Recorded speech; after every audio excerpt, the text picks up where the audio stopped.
खूप म्हणजे हा लेडीज कसा स्कूटर चालवायची थोडीशी ती एकल्या राहून. यांच्या कपड्यामध्ये वेलपूर अल्पायन्समध्ये गॅप आहे. बरं. हां. या ठिकाणी गॅप पडून याला कमीत कमी 10-15 वर्ष झाले असतात. बरं बरं कमीत कमी. बरं. हा त्याच्या आधीचा प्रॉब्लेम असू शकतो. पण याचा तुम्हाला पाठवण्याची 2 ते 5 वर्ष भरण्यात त्रास नाही. नव्हतं. कधी कधी टीचं भरणं, चमक भरणं असं हो होतं. हो हो बरोबर. पलीकडे काय होतं नाही.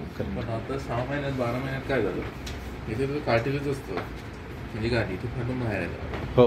बाहेर आल्यामुळे ही नस ब्लॉक झाली म्हणजे दबली गेली. हां हां आता हां. ही जी नस असते ही नस कमरामध्ये, फुग्यामध्ये, गुडघ्यामध्ये तळपायाला कनेक्ट असते. त्यामुळे इथपर्यंत म्हणून हा भाग आहे पण तो बरे नाही. म्हणजे तुम्ही जास्त मांडी घातली, गुडघ्या बसले, मांडी घातल्यानंतर गुडघ्या बसले तर पाय जड पडतो, बजेट पडतो, कळतो. असं उभं राहता येत नाही, चालता येत नाही, मांडी घालता येत नाही. आता याला सायटिका प्रॉब्लेम म्हणतात. तुम्ही मरेपर्यंत जरी काच येऊन तळपायावरती ट्रीटमेंट घेत बसले, माझं चॅलेंज आहे बरं करू का. पहिली हे बरं होईल मग हे बरं होईल. आणि तुम्ही ज्या डॉक्टरांना दाखवलं तर हेच बघत बसतात. हो ते युरिक ॲसिड पहा हे पहा. करेक्ट बरोबर आहे. मला हेच म्हणायचं त्याने मरेपर्यंत जरी मी याच्या इलाज केला, माझं चॅलेंज आहे बरं करू का. दोन्ही पायाला तळपायाला होतं पण हा ना. मग ही जी वेन्स असते कार्टिलेज सेंटरला बाहेर आलं तर दोन्ही साईडला टच झालं तर दोन्हीला प्रॉब्लेम. पण याला बऱ्यापैकी याला कमी असेल पण आहे बरं.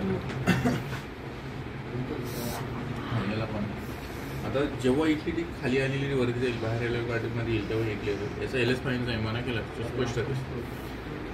जसं आता एखादं डायबिटीज लागलं, बीपी लागलं, एकदा लागल्यानंतर तो आयुष्यभर असतो. म्हणजे तुम्हाला गोळी खाऊन पण नियमात राहायचं आहे बरोबर. गोळी खाऊन पण तो आयुष्यभर राहणार. तसा हा आजार असा आहे की तुम्हाला ट्रीटमेंट माझ्याकडे घेऊन पण किंवा कोणत्या पण डॉक्टरकडे घेऊन पण हा आयुष्यभर तुम्हाला सांभाळायचं आपलं घेऊन पण. याला आता नियम आहे, तुम्हाला याच्यापासून त्रास जर नको आहे तर याला आयुष्यभर नियम म्हणून तुम्हाला रेकॉर्ड करून देतोय. तर या तुम्हाला आयुष्यभर 15 किलोच्या पुढे वाकून वजन उचलायचं नाही, ते उचलता येणार नाही. दुसरं फालतू झोपता येणार नाही. दुसरं मोपेड गाडी जास्त चालवायची किंवा बेल्ट लावूनच चालवायची. आता बंदच केली गाडी. दुसरं जाड गादी जाड सोप्या बसायचं झोपायचं. बसल्यावर खाली जाईल असं आहे का घरी. बसल्यावर खाली जाईल खड्डा पडतो असं आहे का. नाही तसं तर नाही, साध नॉर्मल गादी आहे आपल्या. दुसरं म्हणजे तशी गादी पाहिजे की नको. नको नको. हां नाही. दुसरं घरी पालतू झोपायचं. कमराला झटका बसला असं काही करायचं नाही. आणि 30 डिग्रीत बसायचं नाही. म्हणजे खुर्चीवर बसले तर शीट पुढे घेऊन लांब पाय करून टेबलावर खुर्चीवर पाय ठेवून बसायचं झोपायचं. कसं का तसं त्याच्यामुळे स्प्लिट होतं. लांब पाय करून बसते जरा गुडघ्याला. फक्त ते पोथी वगैरे वाचनला ते बसते खुर्ची. असं बसायचं नाही नाही नाही. याच्याने हा आजार स्प्लिट होतो वाटतो. एवढा 4-5 नियम आयुष्यभर लक्षात ठेवायचे. याला 3 दिवसांनी फरक पडेल, 10 दिवसात कव्हर होईल. जर 5 दिवसाच्या प्रमाण नाही कमी झालं त्याच्या एल एस फाईनचा एमआरआय करणं गरजेचं असतं. बरं ठीक आहे. जेव्हा ही लस चालू होईल याला 15 ते 20 दिवस लागेल हिची सूज कमी व्हायला. मांसपेशीच्या कमकुवत होतात, ब्लड सर्क्युलेशन खूप दिवस न होता. त्याच्याने जसं जसं ब्लड सर्क्युलेशन होईल तसं ते क्लिअर होईल. आता ह्या गुडघ्यामध्ये गॅप पण आहे तुमच्याकडे. आता गॅप का पडला तुम्ही बरे डॉक्टर सांगितलं असेल, गुडघं दाखवलं का याच्यात. असं जनरल दाखवलं का गुडघं दुखता म्हणून. तर याचं कारण हेच आहे. एक देवाने आपल्याला एक वरदान दिलंय. दिवसभरात तुमच्या 1000 सेल्स डेट होतात. 1000 दिवसभरात जेवढी तुमची वर्कआउट असतो हो. हजारो सेल्स डेट होतात. डेट पण ते डेव्हलप व्हायला पाहिजे परत. आपण झोपल्यानंतर त्या सेल्स परत रिजनरेट होत असतात. पण हा नियम प्रत्येकाला आहे. हा नियम यांना ज्यांच्या मज्जारोजीपासून ज्या नसा कनेक्ट असतात त्या नसा जर बंद आहे त्या पाडला हा नियम लागू नाही. बरोबर.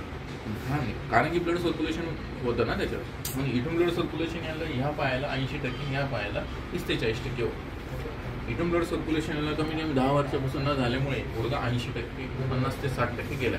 50% पेक्षा जास्त वळत नाही. आता जेव्हा इथून ब्लड सर्क्युलेशन यायला होईल तेव्हाच गुडघ्याची झीज भरायला लागेल. नाही तुम्ही मऱ्यामऱ्यानं जरी गुडघ्यावरती इलाज केला, फरक पडला तर माझ्या येऊन भेट. आता माझ्याकडे जो 4500+ ऑपरेशन कॅन्सल ते विदाऊट मेडिसिन. आता तुम्ही एक्सरा जर केला गुडघ्याचा तुम्हाला डॉक्टर म्हणतील कॅल्शियम कमी झालं, ऑइल कमी झालं, गादी घस. पण ते का कमी झालं हे सांगणार नाही करायचं. मला काय म्हणायचं, जर कॅल्शियम कमी झालं दोन्हीचं सारखं कमी झालं ठीक आहे, जर दोघांचं आहे बाबा, पण मग का कमी झालं हे सांगायला. हा नियम प्रत्येकाला एक देवाचं वरदान आहे आपल्याला, पण हे याच्यामुळे याची झीज होते, जवळ 80% डॉक्टर माहिती पण नाही असं. त्याला 3 दिवसानंतर फरक पडेल, 10 दिवसात कळवलं. ठीक आहे, खरं म्हणता व्हिडिओ बंद करा. थँक्यू.